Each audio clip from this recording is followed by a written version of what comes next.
Dahil birthday nga ng pamangkin ko ay napa-Jollibee kami. Nandun lang naman kami sa City Mall kasama yung mga pamangkin at mga kapatid ko. Dahil sa sobrang init ng panahon ay syempre hindi yun makalimutan yung ice cream. Favorite kasi ng mga pamangkin ko na mag-ice cream lalo na sa panahon ngayon. At dahil nga gutom na yung kapatid ko ay kain siya. Hindi mo na napakasabi na kumain na tayo. Ilang minutes lang din naman kami naghihintay bago dumating yung order namin. Saka ito pa nagbi-video muna ako. Para naman maipost ako ngayon. Alam niyo ba kung anong kinakaon ko ay ice cream lang talaga. Gusto ko talaga kahit ilang ice cream pa yan ang uubusin ko.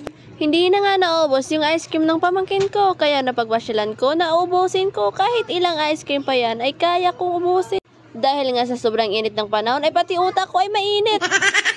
Lalo na kapag may nakikita akong kakaiba na mag-partner. Ako lang naman talaga ang walang partner dito. Pero pinagkamala nila ako na single mom dahil kahit sana ako magpunta ay dala-dala ko yung malaking bagay at saka mga pamangkin ko. Kaya hindi na magtataka kung bakit tawagin niya akong single mom. Pero ayos lang yun kasi hindi naman yung totoo.